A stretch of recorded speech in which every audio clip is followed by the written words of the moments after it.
Welcome back to Confounded TV, Series 3, and in a podcast studio. How many I do, I don't know.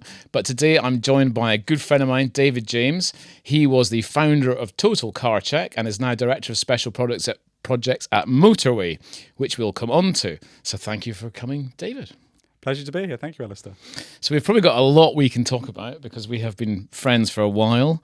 You have done some amazing things. And I think the key thing is, like, in this series of Confounded TV, is like there are so many people now vibe coding, founding businesses. And I think your experience is like super helpful in like the whole Total Car Check journey, because it's not just vibe code your website and 10 minutes later you're going to retire, right?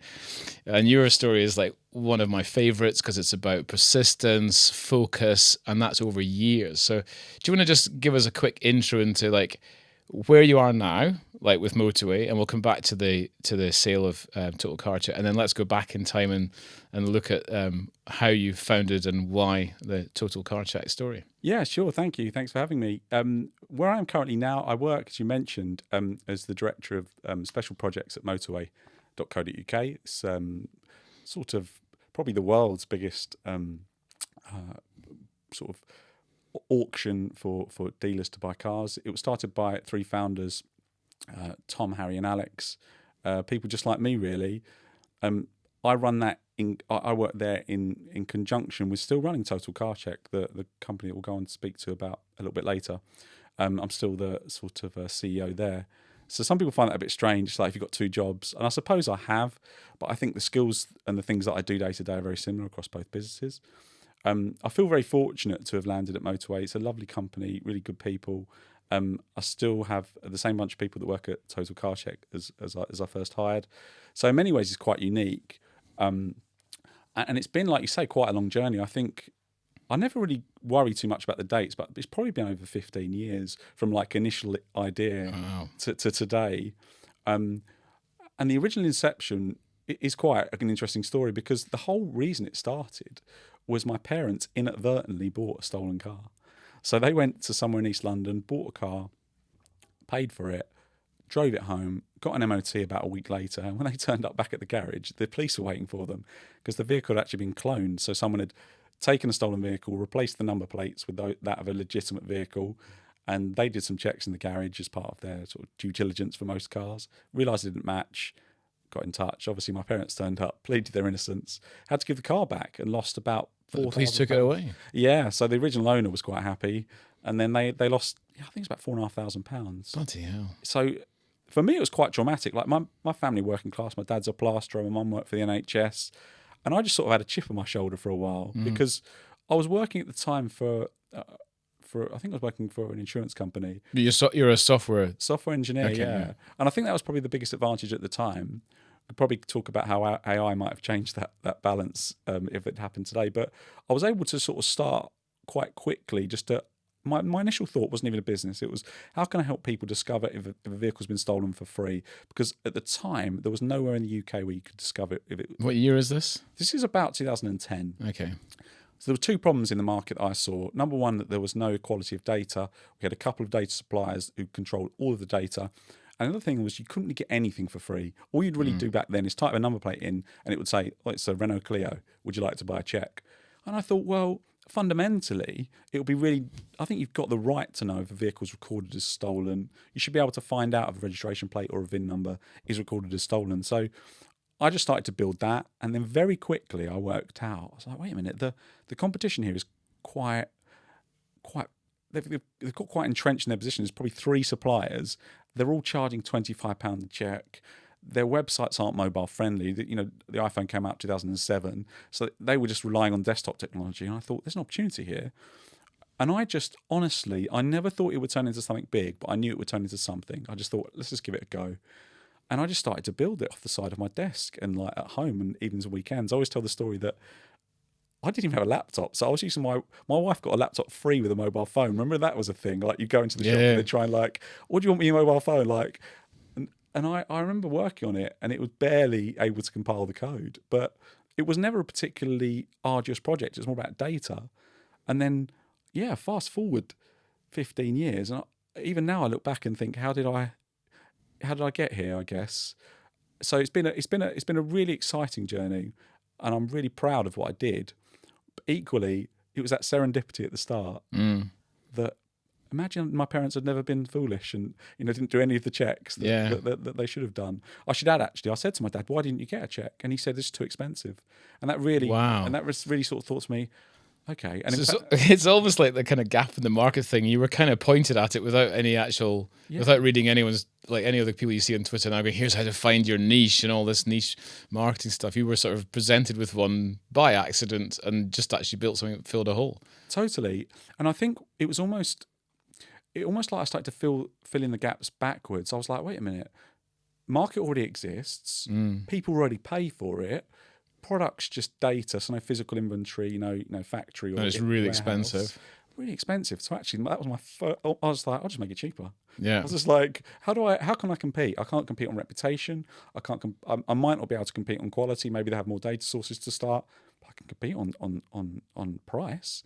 And it turns out people are incredibly price sensitive. Yeah. And so the first launch of a product, I always remember the first ever transaction failed. So the website just blew up, they got failure. But I got this PayPal transaction through. I was like, people are willing to pay for this. I still got it today. Historical artifact. I get an email at 12 o'clock, 6 p.m. and 11:45, and it tells me how many sales have been in the day. And I always remember the first day. It was like, I made £4. Yeah. This is like, wow. Like, first day of a new business. I mean, I remember mine. I remember UK Data sitting there and it went ching, and I got an email with 18 quid. I was like, people have just paid 18 quid for some ones and zeros, man. That's holy shit moment, isn't it? It's like, how many people will buy it?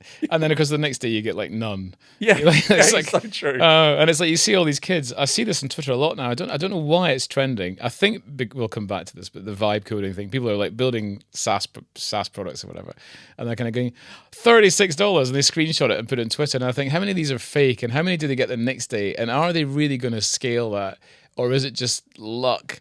And it's like, because a lot of the things, like I think the interesting thing you say there is like. It happened because of a series of events, which takes you to the place where you build something, in effect, not for yourself, but for your parents. But building something for yourself is almost always better than saying, I think there's a hole over here, I'll build this thing, but I don't really need it. If you're using it and you build it for you, and then other people say, I would like that too, then it's just a matter of how big the market is at that point. Because you're talking at 2010, 11? Yeah, 10, 11 when it started, yeah. So the internet, although that is well into the internet, it's easy to say that. There'd be a surprising number of people who'd still not be using it. Totally. And I always thought the mobile would be. I always knew like people like not everyone had a mobile phone. Yeah, I missed. Even had a mobile phone. Certainly not everyone had an iPhone with the Safari capabilities. And there's a real opportunity. I think as well. I think when I look back now and I think the decisions that I made, and you mentioned sort of something there, I think it was the persistence too, because I'd sort of feel like I'd been wronged. My parents had done it. I almost put more effort into it, because to start it was like, right, I'm going to get back at these imaginary criminals. I'm going to build something that works, and I'm just going to release it. And the advice I always give to people, and I hate giving advice because I just think it's like trying to say, look, these are the numbers I used for the lottery when I won, and then they go, well, like, okay, great, it's no use to me. Yeah. But there are some things, and I think, obviously thinking about an idea that works, but I had some controversial views even back then. Number one was like, people say, go out and speak to the customer, which is a great idea, right? And you should if you don't understand the market.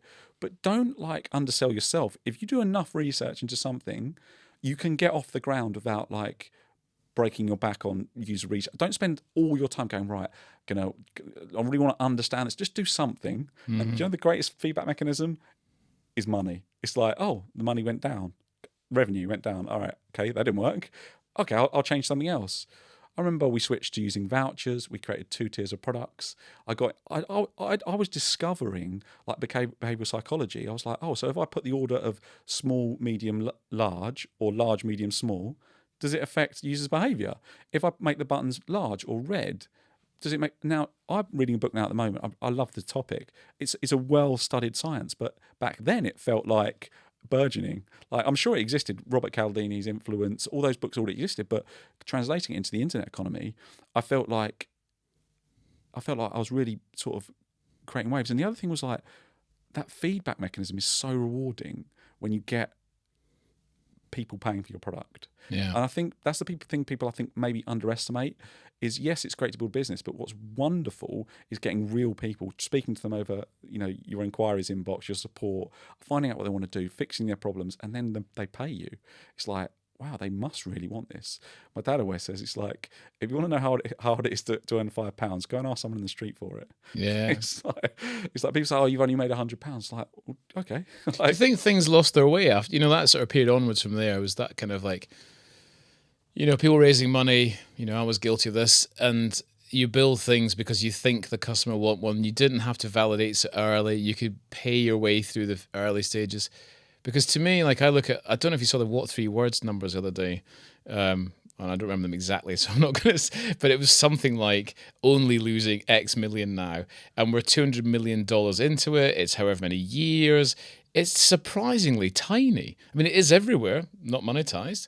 Yeah. And do you think that's because my preference, and it's just, I think it's an individual preference. Some people like raising money. They're running a different kind of business. You can see that with Motorway, with Tom, right? You're raising a different business. You've got a much bigger goal. It's a different thing. But I kind of like the small, gritty, build a business. People go, yeah, I'll give you my credit card. I think that's true. And I think it's true for a couple of reasons. Number one, I think everyone sort of likes the quote-unquote struggle of being on your own. There's something really rewarding to it when you feel like it's you against everybody else. In fact, that's what I really used. That chip on the shoulder attitude was like, no one else is helping me. I created this imaginary world where it's me against everyone, right? So all the bad guys. All the bad guys. Yeah. One funny side note on that is we got an email. I got a letter from one of our competitors very early on from their lawyers. And I can say this now, if they hadn't sent it to me, I might have given up. And it annoyed me so much. Wow. That I was so annoyed that they were trying to stop me. They were trying to get me to sign something to say I wouldn't do all sorts of things. But literally like a cease and desist. Worse. To compete. Worse, yeah. It was to the extent of you will effectively never sell car checks in this format again. Because what I had done inadvertently somewhere on the site is I had referenced a trademark. So I was so frustrated. Now, luckily, my sister's a solicitor. I've always had a deep interest in the law. I knew my legal rights. And the best thing I always say to people is just ignore it because nothing ever happens. Yeah. And like, I'd never broken the law. There's always a chance. I took it off the website. It's fine. It did lead to a hilarious outcome, which I was like, so what I can't do, which is fair enough, is you can't claim to be something you're not. It's fine. What you can do is talk in editorial terms about your competitors, and if they rank particularly highly for their keywords, as long as you talk about them on your homepage. For example, this company has existed since this year. They have been running the same products as us since this, and you keep putting their name, but in an editorial way, so not in a we are this company. And then we started to climb the SEO rankings for that term, so that annoyed them even more. And then a small thing I did just to annoy them even further was I changed all of our CSS classes to include their brand name and all of yes, because I knew it was childish. Oh my but God, it was I'd never thought of that in all those years. Yeah. It's genius. And then I found out later someone got acquired by this company, and he said it really annoyed them, and I was like. It was sort of my intention, but again, I wasn't trying to be childish, but it was that me against you attitude that I loved. Yeah. And to go back to your original point about raising money, I think there's something different about the scale which you can achieve if you get funding or not. There's certainly something that you can do, but really fundamentally, and this goes back to almost philosophical, is like what's enough? So it's like if someone said to you, is £1 million a year enough? You go, yeah, it's like so much money. Okay, then great. Then why are you trying to make it 500 million? Yeah. Like, is what you're trying to achieve, go all the way back philosophically, is like time wealth. That's really what I think I was struggling for. It's like, I want to be able to spend time with my children. I want to be able to do whatever I want, whenever I want. The money's great, and no one can ever say money's not important, because of course it is. But it was much more about, can I build a business where I just do whatever I want? I mean, I'm unmanageable. So I was like, I can't have a manager because I just want to do what I want to do. Yeah, if you're unmanageable because of years of being unmanaged. Yeah, exactly. Like, it's like, if I had to actually go and get a proper job, I'd be doomed. It's like, I'd turn up for the interview and I'd be like, I'd dress like this. And I'm like, you mean like I can't just do the school run on a Friday morning? And I look at my friends and, you look at people who are earning more. And then the amount of times they always have to spend it on Teams, because that's where you earn more in big corporate land. And you're just like, first of all, you have to use Teams. And secondly, it's like, okay, like, I've got a friend, works for an American company, and he's very senior, flying back and forward to America, endless hours, use of Teams, and all this kind of stuff. And you're stuff like, okay, but when you dig into it, he's got a skill set that has learned to use that system to get promoted, to rise up the ranks, to get paid a lot, but your time is not your own.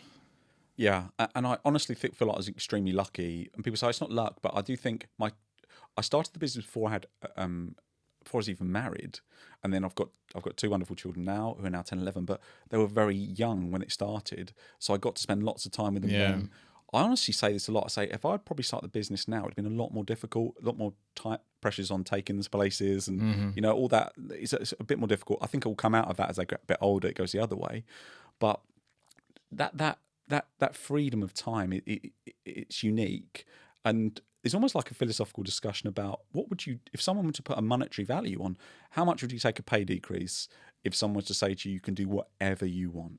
Like no one's ever going to ask you for a performance review. You can't get fired. You can do whatever you want. You have to achieve your goals, but you can do whatever you want with your time. You'd be like, okay, this is interesting. I think it's a really interesting thought experiment because it's valuable to be able to go, I'm going to the gym. Now I'm in a slightly different position now with Motorway, which is very different. But Tom and Harry, they understand that the best way to get the best out of me anyway is, I think I've always been a bit of a fish out of water. I like to just find a problem, snipe it. My job title probably recognises that, Director of Special Projects, which is a ridiculous job title, but probably does summarise what I do, which is whatever I want, whatever I feel like is the most important thing that I can add value to the business in. And I think every business should have one of those. It's like the guy or the girl who goes, sure, but this. Like, what about this now? Because if we don't do this now, what's going to happen? Isn't that kind of what Musk does? Isn't it? I'm sure I read somewhere that when he walks into whether it's Tesla or the robotics thing or the SpaceX, he walks in and like, what's the biggest problem? And he'll literally, when he does that whole weird thing of sleeping on the factory floor, it's literally, that's the biggest problem, stops everything happening. And he's like, yes, everyone just has to stop what they're doing and fix that one thing. Right. And you can kind of see why, because like the more companies you work with or around, and luckily I've been able to do that quite a lot, you see a lot of, there are 10 things going on at once when actually there is one obvious problem. And I kind of think, okay, maybe that's too extreme, but he literally treats that the way you were probably treating Total Car Check. Yeah. Except he's doing it with a company that's flying, like spaceships, like, and that seems insane to corporate people because that's just not how you do it. But actually, it's how you would do Total Car Check. When I was doing company check, the only things I cared about was was the website up. Yeah. The two, I was different to you with the measuring of money. I was looking at the traffic because I think we were both doing a thing at a similar time where SEO was like totally gamified. There weren't enough people doing it. Nobody was growth hacking. I don't think that I'd even read or heard of a growth hacking book at that stage. And just doing crazy stuff with site maps and all that kind of stuff that didn't exist, and hacking and faking and all that. And I think the metrics there were like, that was the only thing I cared about, that it was up and quick. And then the money came in almost like because it was up and fast. I agree with that. I do agree with that. It's like you focus on the fundamentals, because also you get to a point where you're like, I can't change the product that much. Yes. But I can tweak the product. You run out of like, I can't gimmick anything else. And also you don't really want to, it's a great quote. It's like Steve Martin, be so good they can't ignore you. And also, how do you become great? Become good consistently. Just like always be really good, and then people just go, okay. And it does take time, but I think you end up in a place where you go, right, I've done all these things. It is interesting to look back though. I think you're right. One of the reasons we were successful was SEO.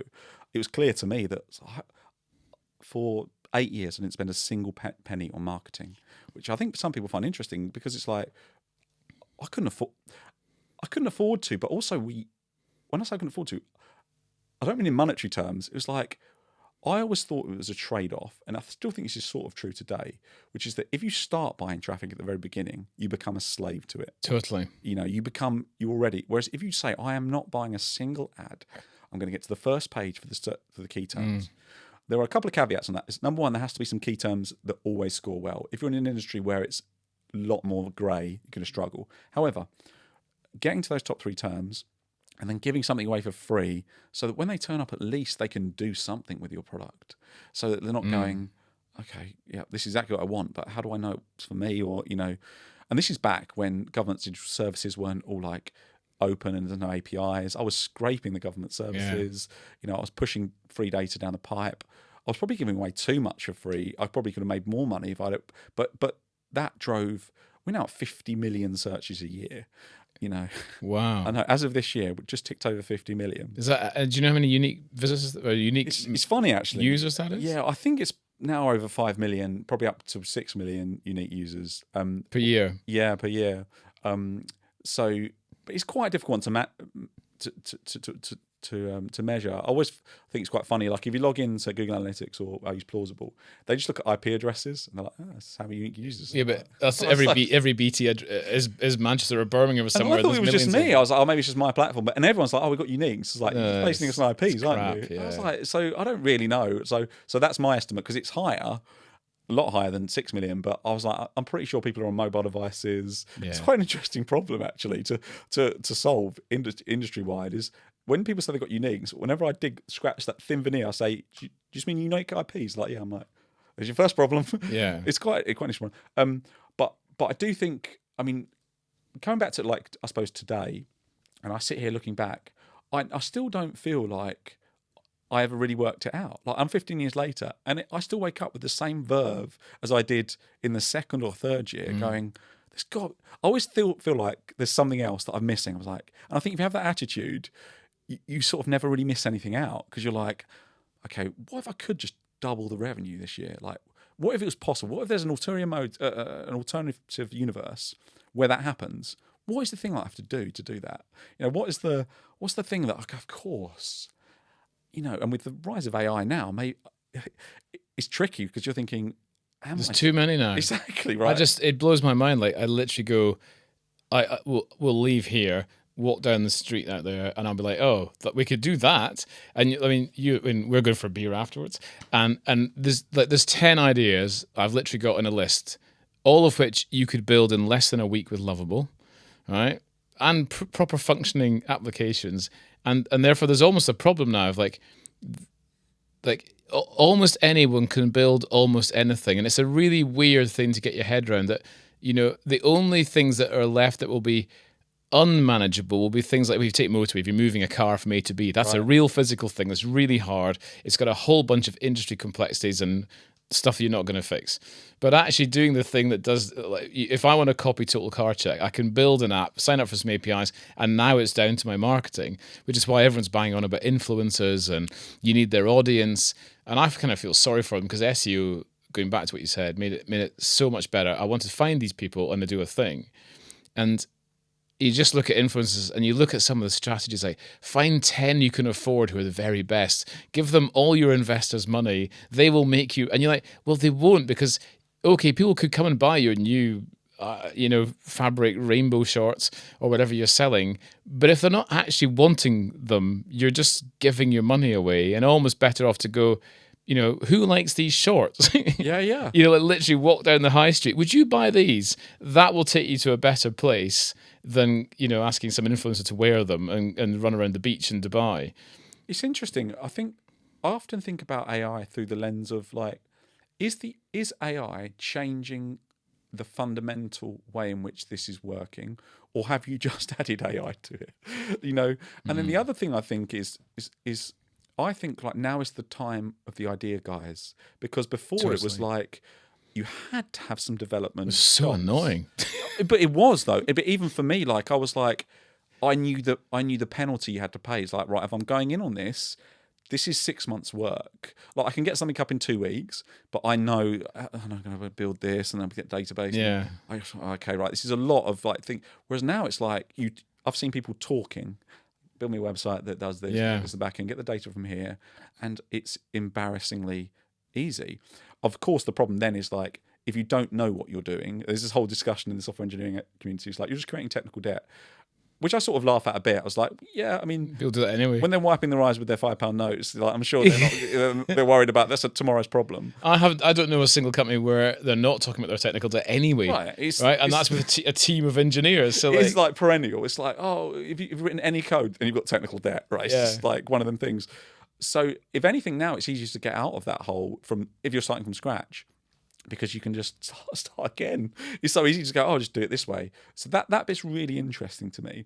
I think this is clear to everybody, is that AI has become this buzzword where it is like, what can AI do for us? And it's never been that. It's never been that. It's been like, what's the problem we're trying to solve? Yeah. And is there anything that an intelligent machine that knows everything about the universe and that can infer and reason can help us to do? And that's all it's ever been. So I don't even really I never use the word AI inside our business. I just think, I always say, like, the support inbox. We must get 80% of our emails are, can you resend me the report? I didn't get my voucher codes.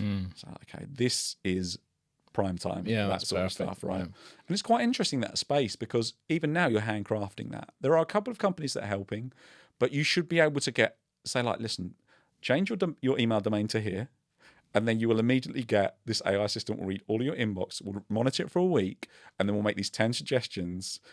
And that is going to happen. There's going to be a good company and that is going to be a universal solution for support for lots of people. One thing I was really interested to ask you is, when you were going through the initial days, so Company Check, Carsnip, did you ever have an end goal in sight, or did you just do it because you thought, this is what I want to do, I can see it being successful? Or were you like objective led, or you're like, I was a bit more like, I could only ever see next weekend, it's like, I can do that, and then that'll be that? Or I always wonder if that's a failing in me. I never really thought the real long-term vision, like the 5-year plan. I just wonder how you thought about it. I have to confess now. Well, no, Company Check had to exist because the previous version of that, which was called UK Data, basically sold a digital product on a pay-as-you-go basis. Now, that was revolutionary at the time because everyone else sold a contract. So you had an annual contract. You did so many lookups of this thing. And I changed it to, well, I think most SMEs just want to buy 1 or 2 a year. So they don't want this big company coming along saying, we'll have a £1,200 a year contract. You'll get 1,000 of these reports, because they only need 3 or 4. Most SMEs are not doing a lot of contracts. So they're not doing credit due diligence and stuff. But then I realized that actually I saw subscription coming, I think. I saw the subscription services coming and thought, the thing is, like, okay, the weird thing is I still do, always will give far too much credit to other people. This sounds very big-headed, but what I mean by that is I assumed that your Experian of the world, for example, would go, credit reports, we'll stick them on a subscription basis and we'll knock it out the park, and that'll be ready in, 3 months, devs? And the devs go, yeah, 3 months, and they'll market it and my business will be gone. As it was, I built Company Check to mitigate that risk. And of course, Company Check was fabulous. It took off SEO. Terrible hack that I won't discuss.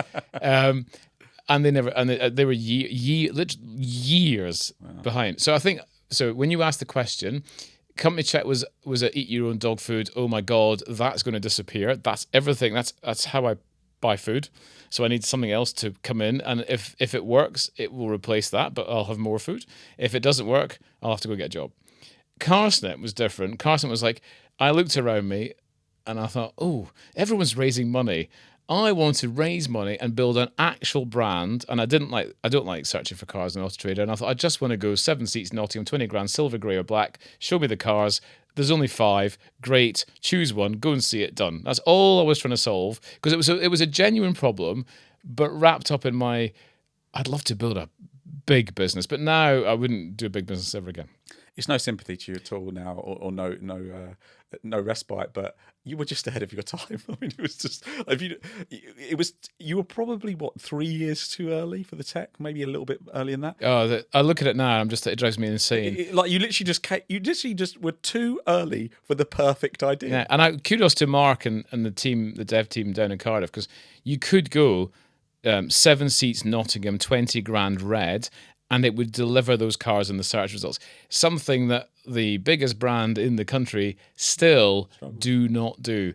And people are, but you see this today, right? There are like, I know because I'm still in that space, I'm getting request after request after request for API access to be able to build cars. And you're like, we started this I think the idea was 2012.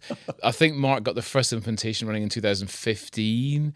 Like, we're talking a decade ago, we had I don't even know how we did it. I can't even explain, was it ML, natural? I have no idea, but it worked. But I think a lot of people are ahead anyway. I think the great thing with AI and the problem with AI is that a lot of people are ahead, but sometimes the customer isn't. Yeah. So actually, when we were chucking all this money at AdWords and people were searching. I mean, to be fair, I spoke to somebody who knows, and it was still getting 25,000 searches a month or visits a month the other day, or the other week. So in a sense, we did your fatal mistake, because what we did is go, we're going to scale. We've got investors. We can buy traffic. We'll get to, I called it the inflection point, where the bot traffic, excluding the developer cost, the bot traffic and the sold to the dealers reached an inflection point. So it was now 0. And then it was just a case of, now I need to improve it to get the burn rate down.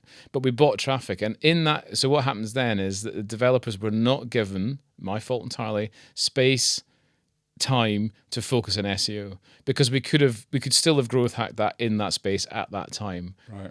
And we didn't, because we bought traffic. And it's going back to your point about sell one thing, go, okay, how can I improve it? Really, when you think back, it's so easy to dissect. I would rather start again and build a thing and sell it to one person and go, there's £12 in the bank. And there's no cost, because it's just my time. Right. As opposed to, I've raised this money, I spent all this time talking to investors, got this team together, and now I'm spending 40, 50, 60. Look, a customer, £12. Well, okay, that's great. Now you're only £59,988 behind. What was its effect on your mental health? Like, did you feel under pressure, and how did it, or were you like, well, it's money, so ultimately I don't mind? It's awful. Did you feel? Yeah. Yeah, the whole thing's awful. Yeah. How did it manifest itself? It's all fine. It was all part of the. Yeah, it's the wrong way around. My wife will be watching this, and he's talking about himself again. I'm really interested, because we have spoken about this offline. It's all, the whole thing is awful, but it's exciting because you've got the money to get good talent, you've got good developers, you've got great people. You literally could pick the best people you knew. Right. So that was fabulous. It's what's the toll? Like, what's the tax you pay for doing that? I think the toll is actually something which is nothing to do with any of the money or the growth. The thing you talked about, total car checks, you'd sit and go, what's the thing I can improve today? You can't physically move the needle yourself. Right. So you end up, say you've now got a product manager, right? And you say, and you go, but we want this to happen. This function's got to happen. Yeah, okay, I'll write a spec for it. Like, okay, that's frustrating, because would just ask the devs to get it done, and you end up, because you have to, because you're actually in the streets of West London knocking on doors saying, "Can I have a 20-minute interview, please, to tell you how great my..." So you're not in the room going, "This is what I want. This is what I want," and also you're sort of taught that these great people you've brought in all have a voice. And in hindsight, I should have said, "You're wrong, you're wrong, you're wrong. I'm right." Because either I'm right and I'm going to fail horribly, or I'm right, I'm going to succeed horribly. Because actually, decision by committee is actually, I think, wrong. And it may work for some people, but I look at all the people who I know who have made a success out of something, and pretty much it's like they're quite authoritarian. I totally agree. I say it a lot on Motorway, and I don't think it's controversial, but I think sometimes it lands a bit controversial. I say businesses are not democracies. Yeah, they're not, no. And the reason they're not democracies is because the first rule of being a successful business is having a bias for action. Yes. It's like, it's become very popular with Stephen Bartlett and lots of other people, but I learned this a long time ago. Experimentation is the way you succeed quickly, because you learn what doesn't work. Mm-hmm. And in order to get that, you need to decide what to do. In order to decide what to do, you can't ask everyone's opinion, because what will happen is, even in a group of 3 people, you won't always be aligned unless it's a complete home run. Yeah. So there'll be a watered down version, there'll be a middle ground, and there'll be turn it off. And then there'll be your version which is like, no, do the whole thing like this. And so it's a really, and I've struggled a little bit going to a bigger company, and the people are lovely, but it's like you have to find a way of being both gracious, polite, but saying, I think this is the way we need to do it. And at least the way I've found that is the most successful way of getting this done is by saying this entire outcome is on me, not the team. Yeah. So I am deciding to do it.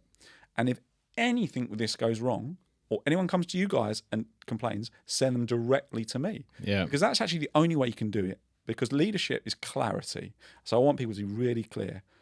We're doing this because David thinks it's a good idea. Some of us disagree. But fairness to him, he's saying if it doesn't go wrong, if it does go wrong, he's the one who's going to be responsible or accountable. And I think that works well, because I think really when you get to, again, the psychology, Freud would have a field day in businesses, but he's like, people are just worried about their own jobs. People are worried about looking good.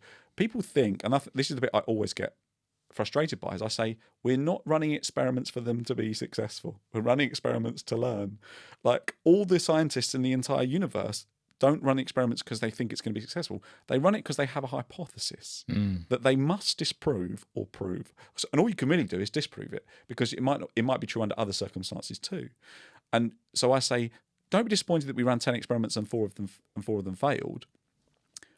Now we know not what to do. The thing that we mustn't ever do is not remember what failed and do it again, because we see that in all businesses, and I've done it myself. It's like, but we learned that lesson. But if you take it back a tiny bit there, scientist has hypothesis, right? Doesn't know the outcome, is wanting to test. I would argue that one of the things that happen is scientist has hypothesis, goes into the room and says, I've got this hypothesis, and everyone debates the hypothesis. That's right? true. That's true. Right? And then somebody goes, I'll tell you what, I'll write up the hypothesis, project manager, as a thing, and then they write up actually biased towards their view or whatever. So right. Do you know what? You've actually they go, your hypothesis is wrong, and what you should be saying is no, that's why it's a hypothesis. Yeah, because like that's the reason they're going, no, change it to this, and you're right, and it gets watered down or it turns into something it wasn't, and you end up coming at the end. And I've seen this happen. I've run an experiment and gone, I can't even remember. It's been so watered down now, I'm not even sure. Did we learn that? Like, what did we even learn? Like, what was the outcome? I think, and you do have to be quite brave, especially when you've got lots of traffic and it could potentially cost you money. But even tough CEOs struggle. No names, no pack drill, but I've sat in a room with 40 people, right, whose job was to produce a website. Okay, this company had money. They had all the skill set you'd need. Some of the brightest people I've met, right? You sat in that room for 8 hours. Honestly, I was like, I'd have shot myself in the head if you'd given me a gun, right? And you sit there, and the CEO was actually very clear, right? You know, he actually printed out because he'd been frustrated, so he printed out wireframes. All right, he said, all I want from this team of this extremely talented people is this website with this website flow. That took years, and I remember when he left the room, the first thing was, oh well, we'll need to get so, and we need to, and you're like. And I was sat there going, honestly, and that's where maybe it wasn't my position to say. I would have gone, actually, this should be a team of 3. First thing I would have done is just mocked up the front end. Like, okay, now CEO, you can, is okay, like, how do we make all the bits behind this work? And I just sat there going, oh my God, there's 40 people. And I was trying to work out, like, let's say the average person in that sector is on quite a lot of money. They were good pairs, and you're probably like, this is hundreds of thousands of pounds for a day, and then out of that, everybody just bomb burst, went for lunch, went to the gym, came back, had their usual meetings within the calendar, and I thought, nobody owns this. Like, this is just disappeared. It's really interesting, because on the way here, I was thinking about, do I do anything that's unusual? Because it's really difficult to spot what you're doing because you think it's normal. But when you've said that, it really reminded me.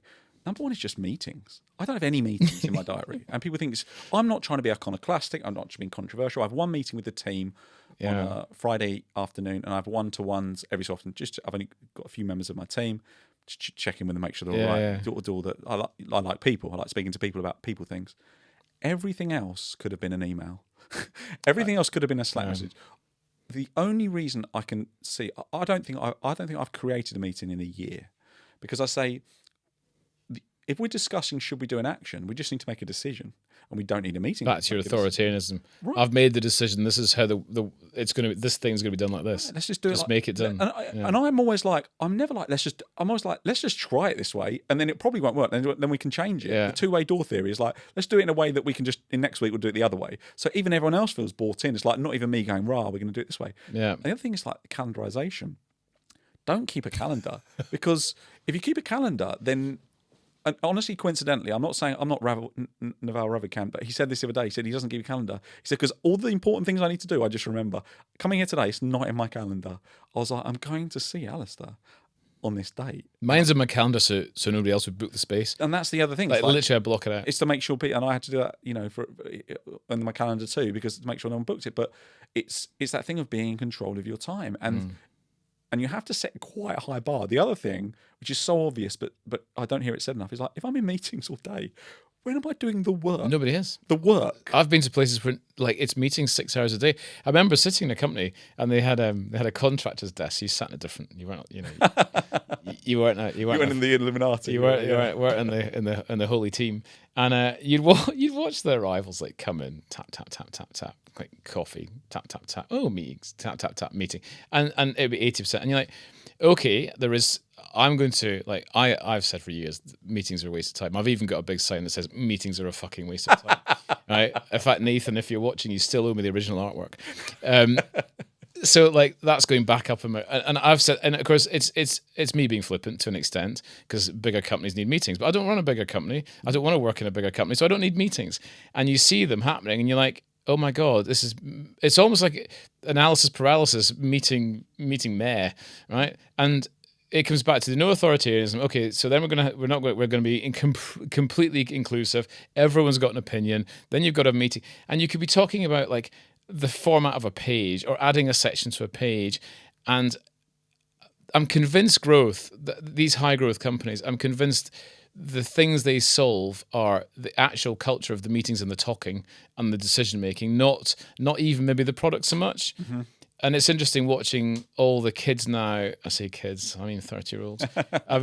All the people who are using Lovable and Bolt and things, and what they're actually doing is saying, I can build this. I don't have to talk about it. I can just build it. I can ping out 1,000 emails. I can see if that gets a 1% hit rate and a 0.1% sign up rate. Now I know that the TAM is this and that, and they're not discussing it with anyone. And it's almost like that autonomy thing. I'm convinced if you get good people are being held back by the lack of autonomy they are given. Yeah, I agree. Autonomy, agency. The whole reason Total Culture is successful, I can boil it down to one thing, is that I had the perfect team size. One. It was me. Yeah.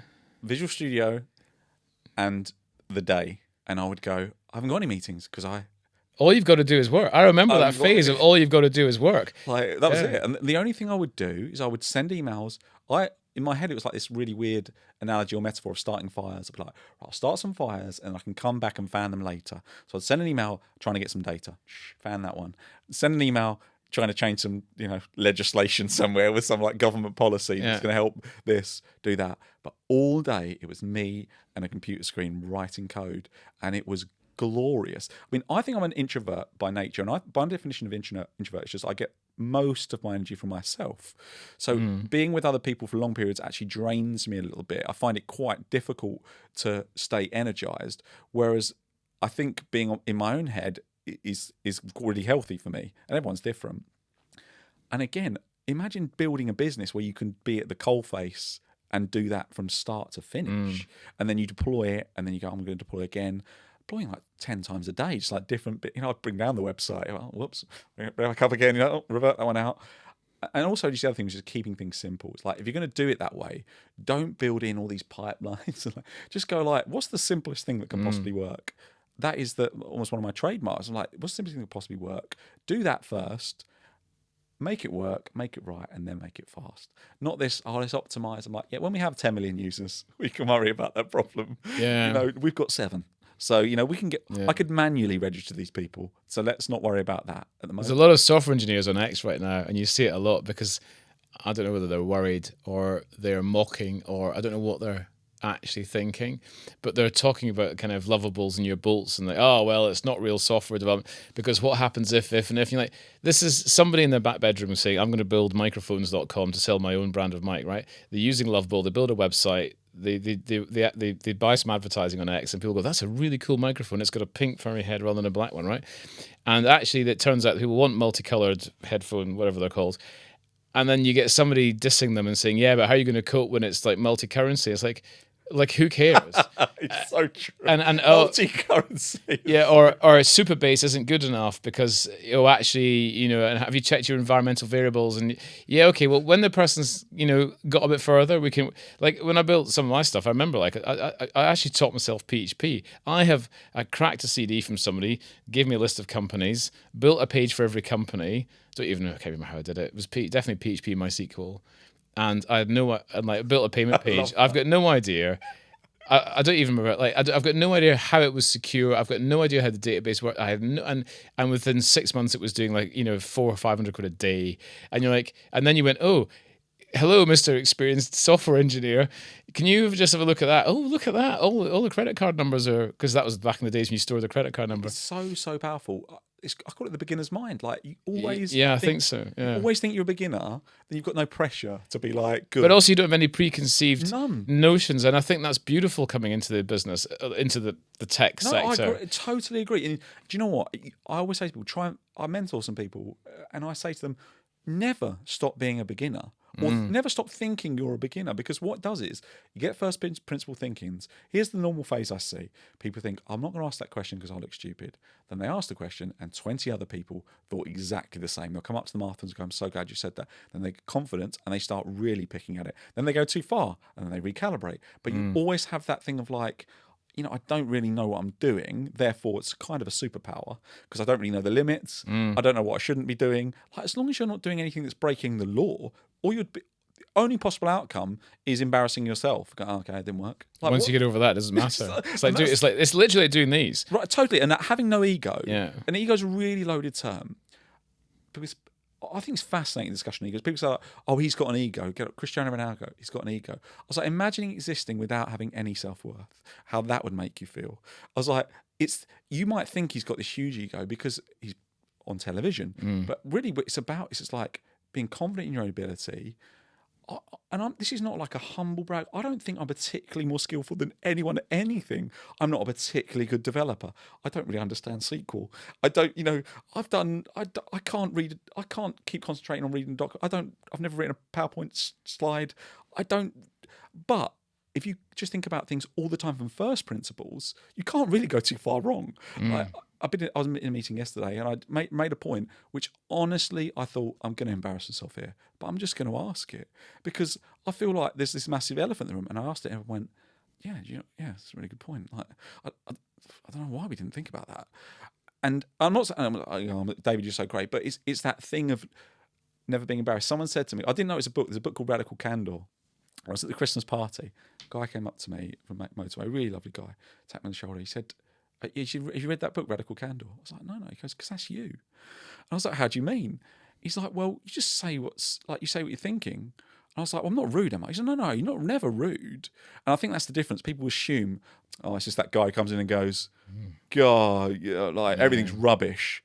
It's that thing of going, guys, if sales were down 5% last week, what if it was just that the clocks went back? What if it was just that the weather? Isn't this getting close to just the 5 whys? Like why are we down? So why are there less visitors on that day? Why is that happening? That 5 why thing goes back to the 80s, isn't it? No, but it's a really interesting thing. Yeah. And I think the more I'm sort of fascinated by the younger generation and how they see it all as well. Like I try and I think that traditional path has gone a little bit. Like people, it's like, right, you're going to go to school, you're going to get good grades, you're going to go to university, you're going to come out and get a good job, and you work. You're going to pay the debt for the rest of your life. Right, I mean, exactly. Whereas now people are like, no, I don't really need any of that. Yeah, it worries me. My kids are like, one's going to university this year, and I'm like, and all I can keep looking at is this effectively 8% tax that she's adding to her future, and I'm thinking, okay, she's at least doing something which has a practical value, so that's good. And I just keep thinking of all the kids going and all the pressure to go. And I just think, because to my mind, we're well into the wrong content here. But to my mind, child goes to university, borrows money from government, gives it to university. University gives them I would hesitate to say this, but some universities give a substandard education. Some give an excellent one. Most are probably in the middle somewhere. It's like any other distribution. And then the university goes, that's great. Thanks for your money. And then the child, 90%, or is it 95? Some crazy number, don't pay their student loan back, which terrifies me because the payment thing is about 27 grand or something. So what you're saying is 90% of grads never get over 27 grand. It's like, well, why are you going to university then? Because you could literally are not far off that at McDonald's now. So so the government's effectively giving the kids money to go to university, pay the university for all these fancy buildings and ponds with ducks and stuff, and great gyms and amazing halls of residence and stuff like that now, all probably borrowed, but never mind. And then the kid goes, I can't pay it back. And at some point, that Ponzi scheme falls down, right? At some point, it falls down.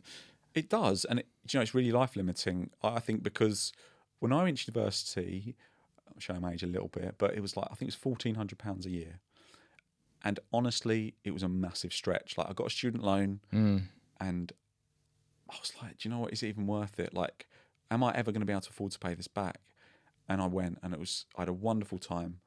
And it's a great experience going to university. That's the thing that I think people are paying for. It's a great experience. It's an entry into adult life without the horrors of adult life. And that is exactly why I would advise everyone to do it. However, the caveat is this: I wouldn't have gone to university now because of the expense. Yeah. If I was in exactly the same situation, I would literally not have gone to university because even back then I was reasonably economically savvy. I'd have gone, what's the return on this? Like, it's 4 years. I had a sandwich placement course. In fact, the only reason I went to university because I had a sandwich placement where I could earn money for a year. And I was like, well, at least then I can maybe I can pay off all my debt. Like, I get a really good chunk out of it early on. Now I wouldn't have gone. That's a scary thought. My life would have turned out quite differently, I think. That said, I came at university. I couldn't really program. I did a computer science degree. Got an engineering degree, but computer. Are you old enough that they were still doing Fortran at university when you were there? No, luckily I was doing Java when I was there. Because when I went to computer science my first year, and I remember sitting down, I had a Commodore 64, and I knew how to code BASIC, and we sat there in the first lesson, and all the time went really deep maths. It was like, what's this got to do with doing balloons on screens? And then they went on, and I was like, what is? I had to go and look it up. What is Fortran? Because he's go to the library to find a book. Yeah, old school. Old school. And you're like, what's the point of learning this?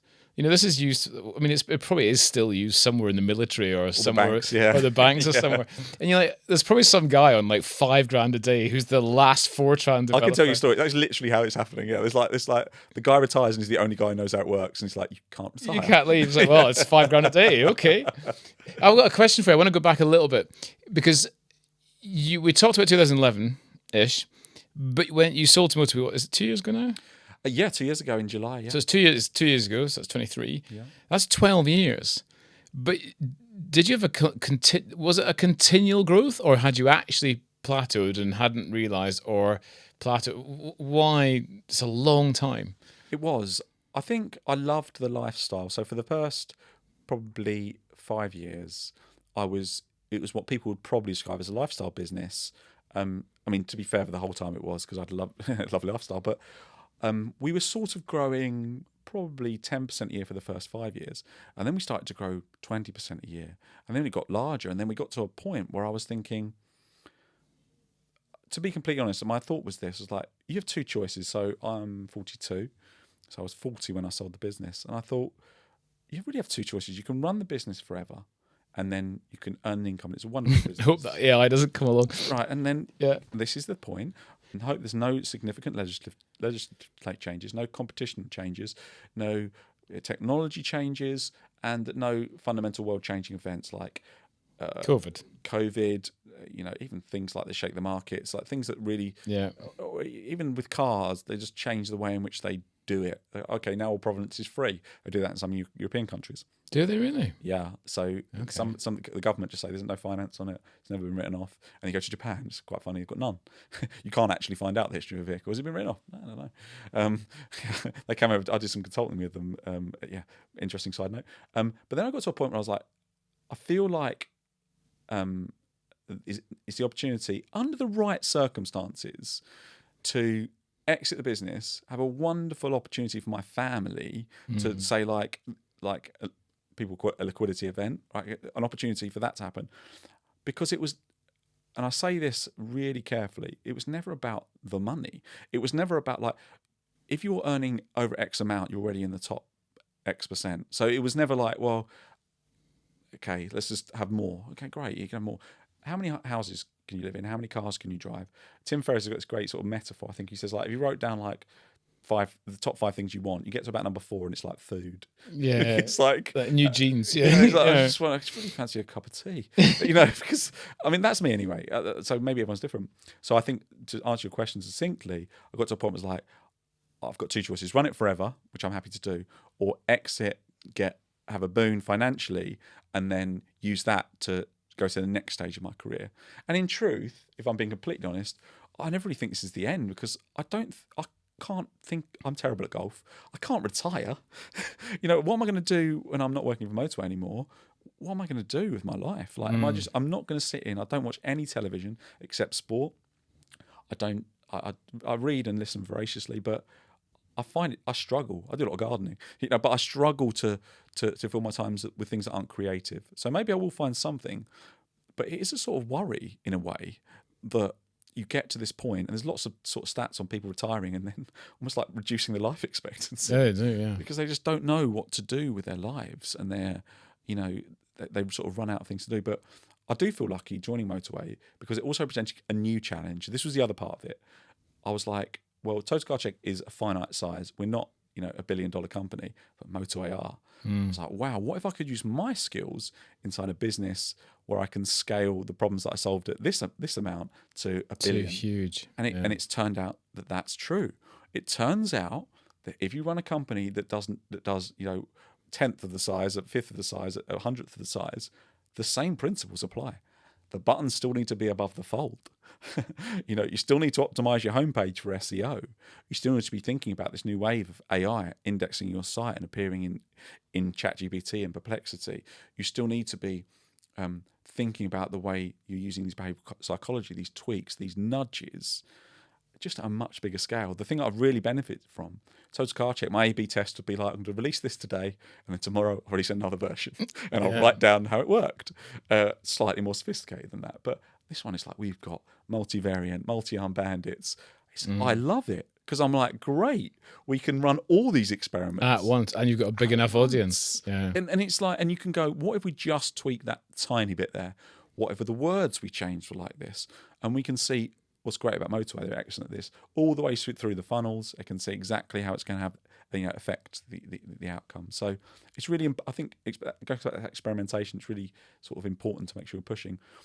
Who knows what the next 10 years will hold, though? Do you ever think that? Do you sit back and go like, I can see like the next 2 years maybe. I know what I'm interested in now, but I never really look 10 years and go, I wonder what I'll be doing. Like, I wonder what I want to be doing. Like, I've never really done that. I've never really thought that far in the future. It's quite common for entrepreneurs, that. Do you think so? Of all the people I've interviewed, it's quite common that they don't do the amount of sort of sitting inwardly thinking about that, because they're not trapped in a sense. Right. And this sounds terrible, but they're really busy. Yeah. Like, so especially people who run smaller companies, because you don't. I always say the trick to being an entrepreneur in the kind of Total Car Check, that kind of size space, is that there is no work-life balance. If you meet young founders and they're like, yeah, man, well, it's really important I take care of my mental health, and what I do is in my work-life balance. Like, man, like, hold on, dude. Like, you don't have work. It's your company, it's your work, and your life is there too. And if you're answering an email at 11 o'clock in the evening, that's not a problem, because you can go and take your kids to school at 5 o'clock, when everyone else is still in the tube or commuting or answering or doing the annual report or whatever boring shit they've got to do, right? So, and you have control over meetings, so you can effectively make more time. So you don't need to worry about all this work-life balance stuff. It's just life with handling with business on top. And I think, so most people I've met and interviewed don't have that, what will I be doing in 10 years' time?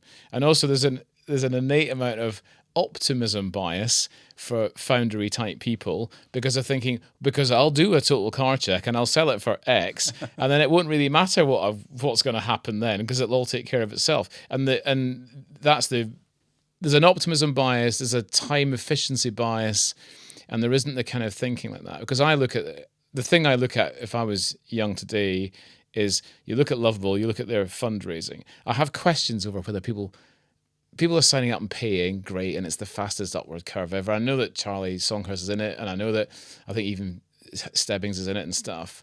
But I kind of look and go, that's great, but there's 4 others, so it's to be decided who wins. And also, like, a lot of people I know have tried it and gone, yeah, but it doesn't work.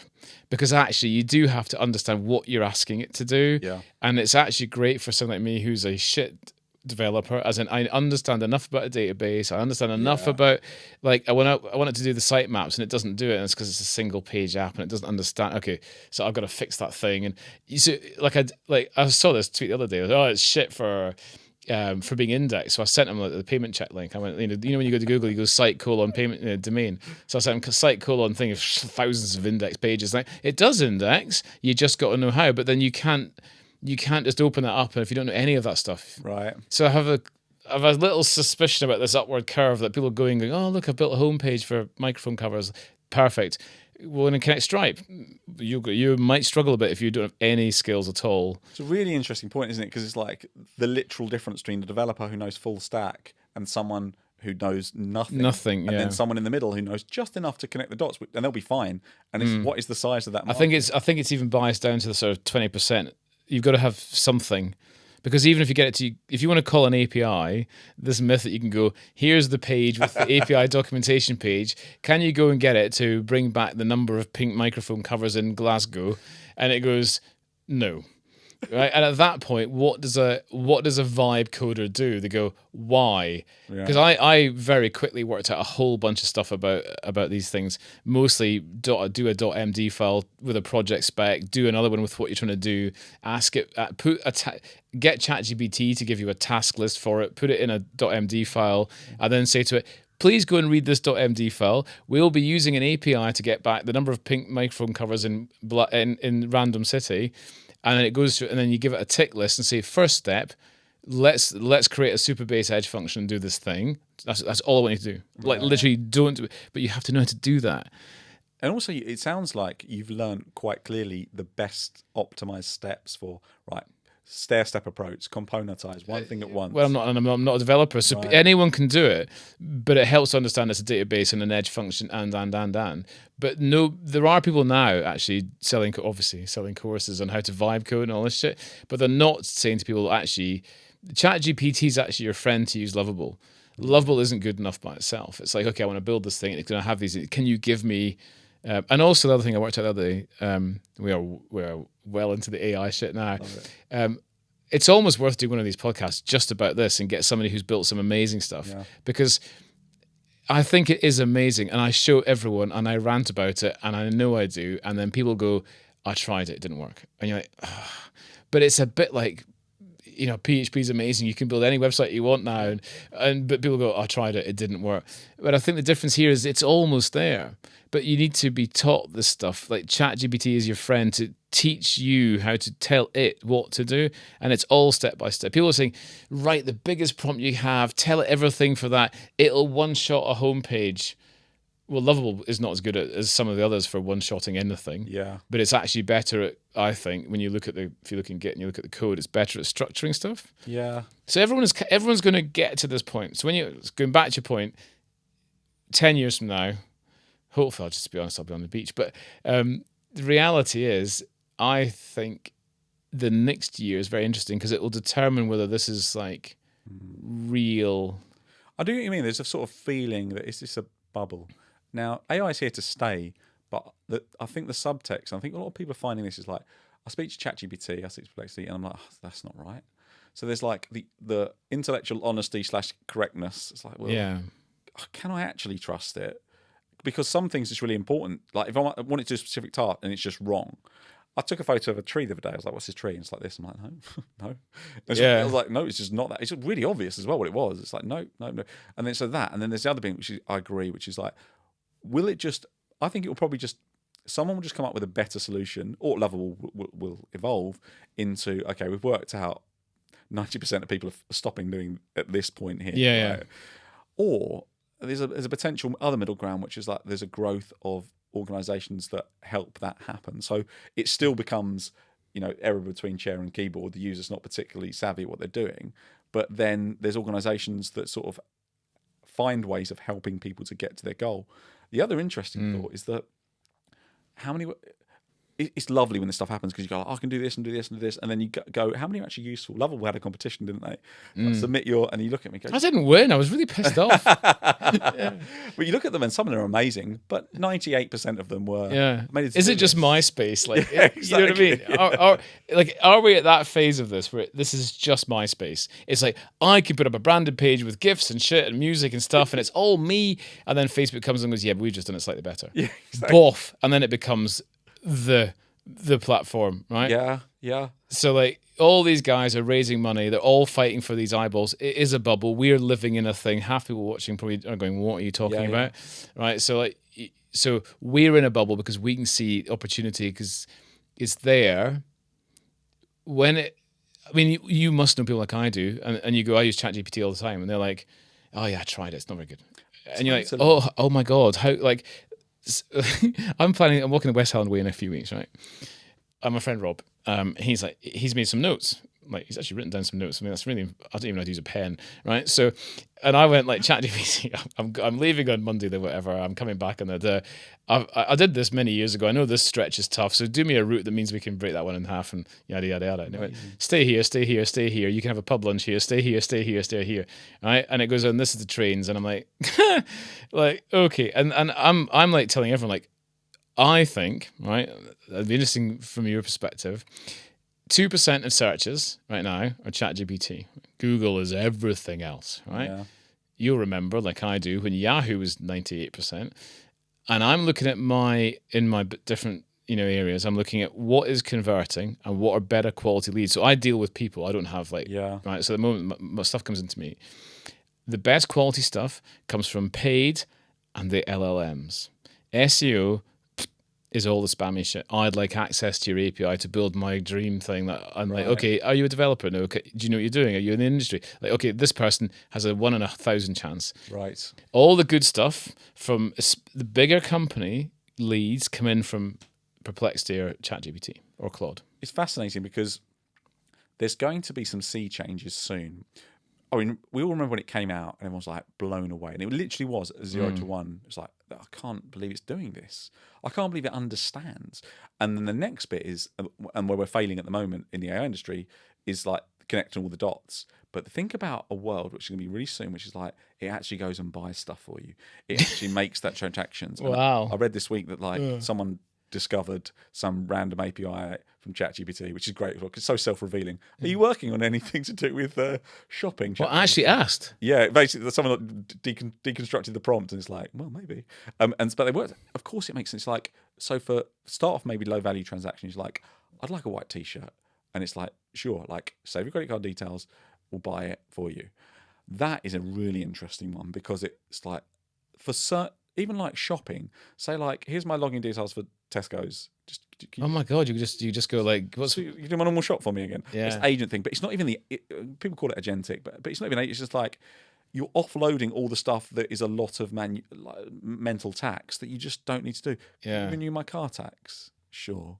Like all the stuff that you just look at my calendar and look at last year, the things I might have forgotten about, and it goes car tax. Look at my email. Tell me all the stuff I've forgotten about. Right. Yeah, you haven't taxed your car again. Whoops. Yeah. But it's and the search thing is really interesting because everyone goes to google.com. Boom. Right, type it in. But do you? No, but the point is, do you?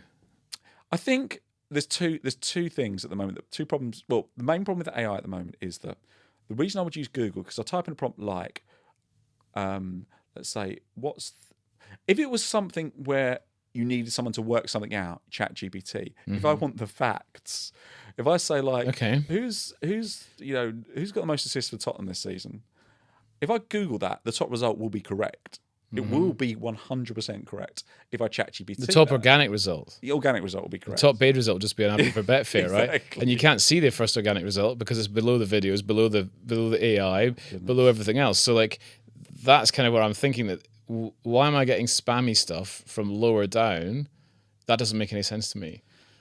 I think Google know at the moment there's a massive challenge for them. Obviously, they put prime real estate above ads sometimes, all the time, that their sort of AI summary, because they know that someone's eating their lunch now. I think the problem we're going to face for a long time is accuracy, and until people believe exactly the results. But do you believe Google? Not Google, but do you believe the stuff you see in Google? Because you're relying on the trust factors then of the backlinks and the trust factor of the site that is number one. But that's my decision. You're right. But I guess if it's the BBC, I go, okay, probably decent. If it's something else, I might go, I'm not sure. At the moment, the way ChatGPT is citing is on this little bubble. Probably, like, where did you get this information from? Is it canonical or is it? Are you making this up? Are you hallucinating? Is this? But are you optimizing for them at Motorway? I think everyone has to be. The interesting point is we don't really know the rules of the game yet. So it's like you try to optimize in the ways that you can, but it's not entirely clear at the moment. Like all that's happening, I see this on Total Car Check too. Like we see our site traffic via Cloudflare, and I'm suddenly seeing uptick perplexity. It's scraping the page every day. Because I've got a hack on this. Really? Yeah. So I get loads through for the market check site, and it's really simple.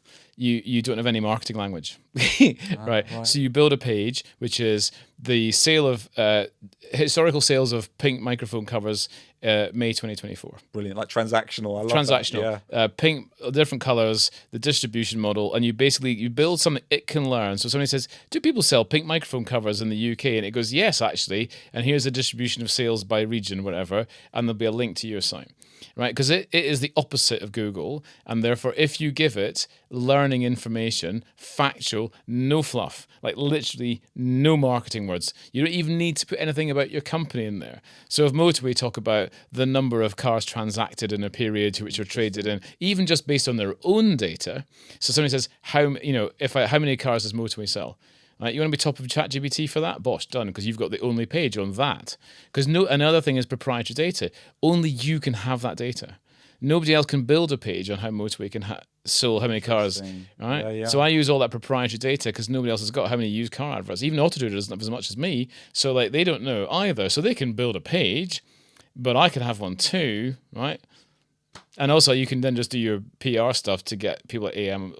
In my industry, it's like the different people to. But it's really interesting because that intent is much higher because you're finding someone who's looking for that stuff. Literally, a source. Yeah. Like, wow, that is like. Had a hedge fund come in. Right. Like they come in from Perplexity, and they literally were looking to understand how the used car market was performing. Perplexity delivered one of these pages of the used car sales for the year by area, by region, and they'd gone, these are only people with this data. It's amazing. I hadn't thought about it through that lens, but you could actually think about it as a lead gen. Yeah, I totally see it is. But anyone with proprietary data can immediately optimize, I think, for this now, and you'll get a tiny number of leads. But high quality, high volume. And what's going to happen? 2%, 3%, 4%. It might take 5 years, but it doesn't matter. Well, and there's lots of other things happening. Like, Google have to be broken up? ChatGPT say they want to buy Chrome. Because Chrome is probably the biggest win for them because you open the browser and you go, who won the... What was that question you did? The football one? Yeah. Who's the best player at Tottenham? Right? And you type it into the browser for the Google result. Okay. ChatGPT browser comes out. With Google search maybe built in. Yeah. Do you switch? Because actually it's more handy to have... I have the ChatGPT iOS app open more than I have Chrome. Chrome is literally email and calendar. Yeah, the other thing is Google pay Apple billions a year. What if they switch out to ChatGPT? I'll give you $1 billion. Yeah, maybe it's probably more because there's probably less tensions between ChatGPT and Google and Apple than there are Google. Yeah, so and that's huge. That's every iPhone user. And it's so weird because Apple have got so much money and Siri is shit. Like why can't like I've got the new 16 with the Apple Intelligence. When you had to switch it to the US, and you're like, oh God, I've got it now. I'll switch it on and like. Well, that's completely underwhelming. Like that's literally a waste of £1,000, And you just like... I'm with you. I always remember I was so disappointed. I was like, okay. let's give this Siri a spin. I was like, Siri, can you just turn my phone into like vibrate mode, like do not disturb? It's like, cannot do this. So what do you mean you can't do? I can do it with my finger. Yeah. What do you mean you can't? It's like, yeah, we can't do this yet. Yeah. Like, okay, can you like turn the volume to this? Pardon? Can you? No, we can't. You have to use the side buttons. So I was like, okay, so I can't. I just give up. That was it. It was like the UX was terrible. Like, but I always find it fascinating when I look at my kids. Like, my kids are happy speaking to devices. I still feel a bit weird. Yeah. Hello, Hello, computer that's not really there. Yeah. Hello, Can you camera. please maybe.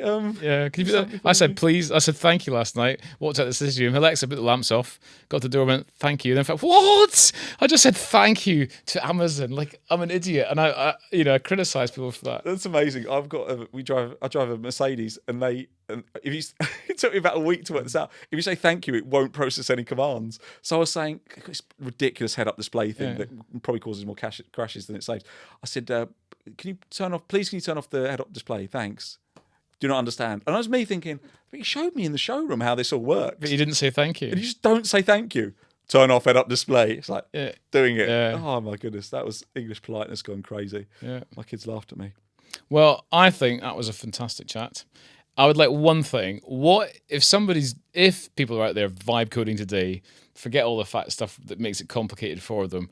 What is the one thing that you would say to them if they're wanting to do this journey of self-employed, own business, own startup? What is the one thing they need? I would say in order to be successful, you need to find an idea that you're interested in, that has a market, and the most important factor is that you are just going to persist at it, because that will be the biggest factor in your success, because everyone else will give up. It doesn't matter what it is. If you're selling blue shoes, if you just want to be the best blue shoes person in the world, you can be that person in 5 years. The thing I'm trying to teach my children is it doesn't really matter. The size of the market is the thing that will determine how much money you can make at the maximum, but the ability for you to make a living will not be determined by any of that. It will be determined by what you want to put into it. You want to become a screenwriter? Start writing. You want to become a poet? Start writing. Do and persist, basically. Honestly, just persist. Yeah. And I would say after 2 weeks, if you don't want to do it, switch to something else. And then if you just do it for a year, you'll go, oh my, it's like Mr. Beast has this amazing advice, which is he says, people come up to me all the time and say, how do I get 1 million views on YouTube? And he says, I give the same advice every time. He says, do 100 videos. And by the 100th one, you won't have to come to me anymore because you'll know everything. He says, wow. You'll have worked everything out. Yeah. He says, everyone, when I ask them how many videos they made, say 1, 2, 3, 4, 5, 6, 7, 20. Do 100. And then the reps you learn, so true. You'll get to the end. You'll know more than... He said you'll know 90% of what I know now. This is called the Zulu principle. Do you know that? Is that right? Yeah. So my old mentor, business partner back in the day, he said, what do you know about Zulus? And I said, nothing. He said, I'm an expert. I said, how are you an expert in Zulus? He said, I've read a book. I said, that doesn't make you an expert. He said, tell me something about Zulus. And I was like, I couldn't tell anything about Zulus. He said, I've read a book. What if I read 2 books? I'm a double expert. And his whole point was like, if you read the book, do the work, you'll be the expert, because actually it doesn't take very long to be an expert, because most people don't actually sit and concentrate for long enough. Exactly right. And giving up is like, I suppose it's like evolutionarily you're trying to conserve energy, but it's also a trick, right? Because often the start's supposed to be difficult. It's supposed to be impossible. It's supposed to not seem like it's real. It's supposed to not really work properly. Get through that. Again, make sure you're enjoying what you're doing, because you're going to have to do it for a long time. As long as you're doing that. That's the thing, isn't it? 10 years. That's what I always say. The first thing I always say is pick an idea you actually want to do. Don't go, I'm going to get into crypto. It's like, do you enjoy crypto? Do you know anything about it? No, but don't do that then. What do you enjoy? I love playing the violin. Right. Think about that as an idea. Think about what you can do in that area. What do you genuinely enjoy doing? And then I think it'll also be a lot more fun if you're having to actually wake up every day and enjoy what you're doing, as opposed to thinking about something you don't. Brilliant. Thank you very much. Thank you so much, Alastair. Thank you for coming to the new podcast studio. That's a wrap. See you next time.